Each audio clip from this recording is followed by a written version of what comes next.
Assalamualaikum warahmatullahi wabarakatuh. Waalaikumsalam warahmatullahi wabarakatuh. Masih semangat adik-adik?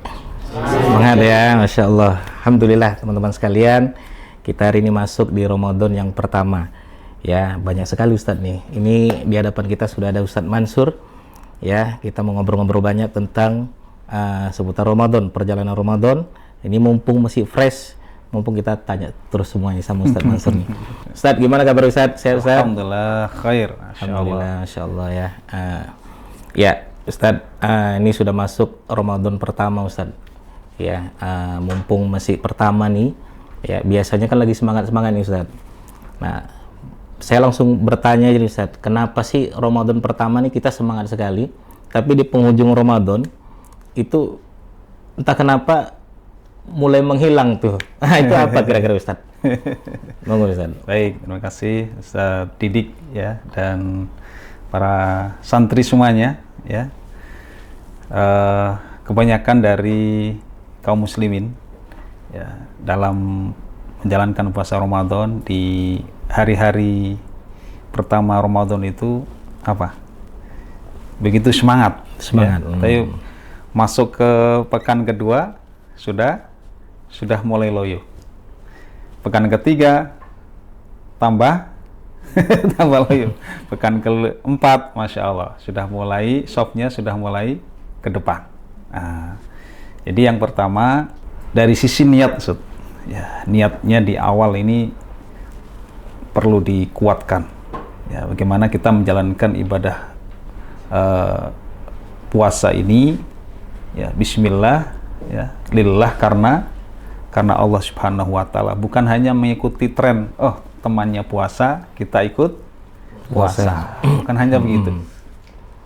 Ya, jadi yang pertama apa, harus menguatkan tekad bahwa Bismillah nawaitu shomaghotin ya, sebulan full, bukan hanya di awal-awal bulan Ramadan saja semangatnya. Jadi semangatnya diupayakan full ya, selama 1 bulan.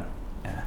Kemudian yang kedua, biasanya ada namanya persiapan nyambut Idul Fitri. Nah, itu kegiatan ataupun kebiasaan yang sangat mengganggu ya kita di dalam fokus beribadah di akhir-akhir bulan Ramadan. Nah, ataupun khusus untuk para santri nih, begitu di pondok ya, 1 pekan pertama sehari bisa 3 juz ya. Begitu pulang, wah, Hilang semangat. Hilang semua semangatnya. Mau pegang Quran aja berat ya. Nah, itu yang dibutuhkan adalah tekad di awal tadi. Bagaimana di pondok juga sehari bisa 3 juz, di rumah minimal bisa 2 juz. Minimal sekali 1 juz. Karena begitu pulang lebih berat pegang apanya? Pegang namanya setan kepeng. Gitu ya. Jadi khusus untuk yang umum, orang umum biasanya di 10 hari terakhir lebih fokus biasanya ke persiapan menyambut Lebaran. Makanya semangat beribadahnya di akhir Ramadan itu menurun. Karena semangatnya untuk menyambut Lebaran. Ya. Oke, tahan dulu Ustadz ya. Soalnya agak panjang pertanyaan ini. Baik ya. Nah itu ya, jadi mulai dari niat, kemudian kita juga harus dikuatkan lagi tekadnya, dan juga menyambut Idul Fitri ya, Masya Allah. Baik Ustadz, nah ini dari Ramadan ya, mungkin perjalanan pertama kita mulai dari sahur dulu Ustadz. Sahur, ya. Nih sahur nih, kalau teman-teman kita Ustadz ya, ini teman-teman pergaulan kita nih biasanya ya, mungkin adik-adik juga tahu, teman-teman penonton juga biasa tahu ya, itu sahurnya semangat sekali Ustadz, sambil nonton MU biasanya. Ya, sambil nonton MU, sahur semangat, tapi kagak ada yang puasa biasanya. Wah, ini teman-teman sahurnya aja yang semangat gitu. Nah, baik ya, mungkin anak muda sahur semangat, dan kemudian Ustadz, banyak yang bertanya seperti ini Ustadz, kenapa sih kita harus sahur sebenarnya Ustadz? Kadang anak muda pun, lah kita juga nggak sahur, kuat-kuat aja sih sebenarnya gitu kan. Apa sih makna sahur sebenarnya untuk anak muda nih Ustadz? Nah, Bang Ustadz. Oh, Masya Allah. Jadi, fa'inna fis sahuri barokah. Dalam sahur itu ada keberkahan. Yang pertama itu, kita mengejar berkahnya, Ustaz.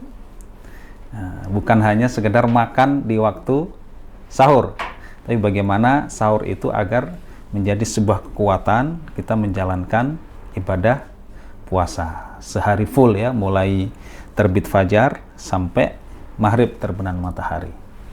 Nah, maka ketika sahur ya niat tadi, bismillah, niat puasa karena Allah sehari full.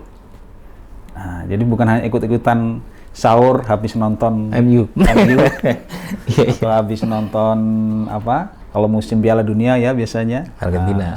Piala Dunia, kemudian ikut makan tapi niatnya nggak ada. Nah, jadi agar dengan niat itu kita bisa mendapatkan kekuatan ilahiyah ya, kekuatan ilahiyah. Yang kedua akan mendapatkan keberkahan. Itu Iya. ya. Gitu ya teman-teman ya. Jadi nggak sekedar sahur aja. Jadi kita ada niat, dan tentu itu sunnah ya Ustaz ya. Ya, itu sunnah Biar Rasul. dapat berkah, insya Allah. Biar dapat barokah. Tapi kalau sambil nonton MU aman ya Ustaz ya. Boleh. Ya, alhamdulillah MU masih menang terus nih, jadi aman ya. Kalau dulu-dulu sepertinya jangan deh. Oke. Nah, menarik nih, ini kita sudah bahas sahur nih, anak-anak muda yang penonton ini. Gimana? Masih semangat nggak adik-adik nih? Semangat ya? Oke, nanti adik-adik boleh bertanya juga boleh. Nanti kita ada sesi tersendiri ya. Nah, Ustadz, jadi kita sudah sahur nih Ustadz ya. Kemudian biasanya sih ya anak muda nih ya taunya puasa ya sekedar nahan lapar aja Ustadz. Ya. Ya kadang disuruh ngaji, jangankan ngaji ya, kadang alasannya banyak nih. Tenggorokan kering lah. Jadi mau ngaji juga susah, mau baca Quran juga susah, buka Quran juga susah. Terutama anak-anak muda nih Ustadz, yang biasa saat ini yang sering kita temuin di luar-luar sana. Mungkin kalau adik-adik ini wajar, Masya Allah. Santri-santri kita semua, Masya Allah. Nah, jadi di luar nih Ustadz, jadi mereka nih ya ibarat kata susah banget untuk manajemen waktu untuk mengaji nih Ustadz. Nah, padahal ini bulan Ramadan, momentum nih Ustadz. Monggo coba dikasih nasihat dulu nih Ustadz untuk teman-teman kita Ustadz. Iya, Masya Allah. Jadi target paling tidak kan satu hari satu juz, ya, atau satu juz satu hari, ya, one day one juz. Jadi kalau dibagi 5 waktu itu, ba'da subuh paling tidak 4 halaman tuh. 4 halaman. Ya. Ba'da duhur berapa? 4 halaman juga. Nanti ba'da asar 4 halaman. Ba'da maghrib ya kalau disempatkan ya, biasanya kalau habis buka itu wah. Jus sudah masuk. Jadi habis maghrib juga 4 halaman, habis isya atau habis taraweh 4 halaman. Kalau ba'da maghrib juga tidak sempat, berarti nanti diganti ba'da isyanya atau ba'da tarawehnya. Upayakan ba'da taraweh mengganti di ba'da maghrib. Jadi 8 halaman. Jadi sehari 20 halaman ya, 21 halaman, satu juznya. Nah, kalau dibagi 5 per waktu atau 5 sholat ya, sholat 5 waktu. Nah, kalau dibagi 3 juga boleh. Ba'da subuh 7 halaman, nanti ba'da duhur 7 halaman. Sebelum sahur ya, biasanya kan sudah pada bangun nih, atau sebelum menunggu sholat subuh di masjid 7 halaman. Nah, jadi dibagi 5 boleh, dibagi 3 juga boleh. Jadi seperti itu Ustaz. Oke. Gitu ya anak-anak muda kita. Jadi dicicil berarti maksudnya Ustaz. Kalau sehari targetnya satu juz. Iya. Walaupun boleh tidak harus 1 juz. Semampunya. Paling enggak 1 hari 1 halaman bolak-balik ya, atau 1 lembar. Ya Masya Allah, untuk anak-anak muda zaman sekarang ini sudah luar biasa. Karena anak-anak muda gitu dikasih target 1 hari 1 juz, saya kayaknya cari agenda lain.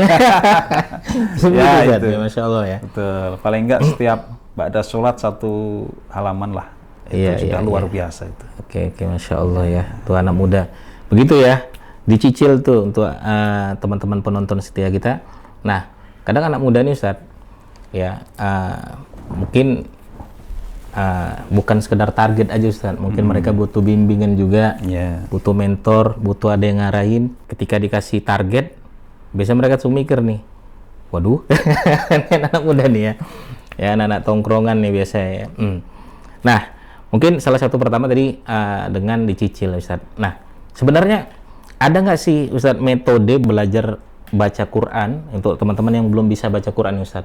Kalau yang sudah, mungkin bisa dengan dicicil tadi Tapi yang belum bisa nih Ustadz, Iya. apa strategi mereka, cara tercepat mereka untuk bisa mau minimal ada keinginan untuk belajar dari yang belum bisa menjadi bisa. Ustadz, mumpung di bulan Ramadan nih. Ustadz. Iya, iya, Masya Allah.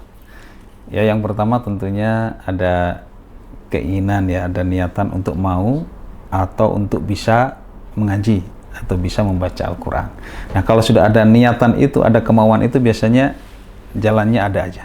Nah, yang pertama bisa ikut online.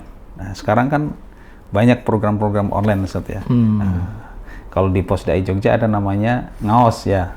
Nah, ada ngaji online subuh. Nah, itu boleh diikutin setiap ba'da subuh. Setiap ba'da subuh jam 5 sampai jam setengah 7. Nah, tapi khusus untuk Ramadan di Posdai ini fokus untuk tadarus. Jadi tadarus ataupun tilawah Al-Quran setiap hari 3 kali, 1 jam sebelum berbuka, jadi sekitar jam 5 lah kita mulai tadarus. Kemudian nanti dilanjutkan malam setelah taraweh juga sekitar 1 jam. Nanti subuh 1,5 jam. Targetnya kita sehari 2 juz dalam 3 waktu ini. Untuk yang belum bisa Ustadz ada juga? Untuk yang belum bisa, boleh sambil ngikutin karena kita bacaannya juga pelan atau tartil, tempo pelan. Kemudian ada juga program yang tahsin offline. Nah, termasuk di sini kita buka untuk belajar Al-Quran khusus dari nol, Ustaz. Nah, khusus dari nol. Waktunya kapan? Kalau untuk bapak-bapak atau yang ikhwan itu waktunya malam, yang ibu-ibu waktunya ba'da asar. Oke, kayaknya sepertinya offline cocok untuk teman-teman yang belum bisa. Ya, menyempatkan waktunya sepekan 1 kali, ada yang 1 kali, ada yang 2 kali. Masya Allah. Gitu teman-teman, yang belum bisa baca Quran, ada solusinya di Posdai, di ngaos kita. Nah, program online ada, program offline ada. Saran saya mungkin ikut yang program offline ya, bisa datang ke sini langsung belajar langsung. Belajar sama gurunya langsung. Belajar sama guru satu kelompok biasanya maksimal 12 orang. 12 orang. Oke. Nah, itu momentum ya. Nah, kenapa kita bilang momentum? Karena emang Ramadan ini ya tadinya orang-orang biasa keimanannya jadi bertambah, Ustaz. Tadinya dia nggak pernah buka buku lagi, akhirnya buka kitab lagi. Tadinya nggak pernah buka Quran lagi, buka Quran lagi. Inilah momentum kita bisa meningkatkan keimanan. Nah, baik, kita sudah masuk sahur tadi, kemudian semangat membaca Quran, kemudian semangat yang belum bisa membaca Quran. Nah, ada lagi nih, Ustaz. Nah, kadang momentum Ramadan ini anak-anak muda dihabiskan waktunya untuk bukan beribadah, Ustaz, kadang tidur-tiduran ya, begadang malam, tahu-tahu bangun ya udah asar gitu kan, zuhur lewat. Kemudian anak muda kita juga kadang bukannya ngaji tapi sibuk main game nih, Ustaz, push rank nih. Ya, ini relate nih untuk teman-teman yang sedang nonton nih. Gimana nih, Ustaz nih? Monggo, Ustaz, kira-kira kasih strategi, Ustaz, untuk anak-anak nih biar nggak disibukkan dengan, saya pernah nanya nih, kenapa kok main game terus? Iya, biar waktu nggak terasa, biar puasa lebih cepat, merasa seperti itu. Kenapa tidur daripada gua gibah, kata gitu. Jadi mending gua tidur. Nah, lebih ya, monggo, Ustaz, kira-kira gimana nih, Ustaz? Dengan karakter-karakter seperti ini, Ustaz, yang sering terjadi di hadapan kita, teman-teman anak muda yang sangat relate di era saat ini, Ustaz. Ya, yang pertama kita benar-benar tadi harus menjaga waktu ya, atau manajemen waktunya coba diatur sebaik mungkin. Ya, sudah diatur mulai dari bangun sampai tidur lagi di bulan Ramadan ini, ya. Sehingga waktu yang ada itu tidak hanya untuk itu tadi mabar, istilahnya apa kalau mabar? Ya, main game bareng. Nah, itu Masya Allah. Itu sampai tengah malam sampai waktu sahur barangkali kuat itu. Bahkan sampai menjelang berbuka, Ustaz. Kalau malam sampai sahur, kalau pagi bisa sampai menjelang berbuka. Nah, jadi yang pertama tadi apa? Kita membuat mengatur waktu yang benar. Ya, diniatkan memang dari di dalam hati kita, dikuatkan tekadnya. Ya, kita maklumilah saat ini memang anak-anak zamannya susah kayaknya cari anak yang seusia anak-anak muda ini nggak ngegame. Tapi yang pertama ya waktunya diatur. ada waktunya, kapan waktunya untuk baca Al-Quran, kemudian kapan waktunya untuk Main nge-game, ya kan? Karena saya merasakan sepertinya sangat berat untuk ditinggalkan. Nah, jadi manajemen waktunya yang harus diatur sedemikian sehingga tidak muspro waktunya hanya untuk nge-game tadi. Ya. Itu kemudian bergaul dengan teman-teman yang sama-sama punya semangat untuk beribadah. Nah, jadi kalau nanti pulang, khusus untuk para santri ini ya, pulang ya coba mencari lingkungan yang baik, ya, cari teman-teman yang bisa mendukung untuk saling menasihati, saling menguatkan, untuk menjaga pertama tadarusnya, sholat tarawihnya, syukur malam masih bisa sholat tahajudnya, ya, bukan waktu-waktu ini hanya untuk main game. Ya, jadi tadi waktu dan cari lingkungan yang baik, Masya Allah. pertemanan tadi. Masya Allah.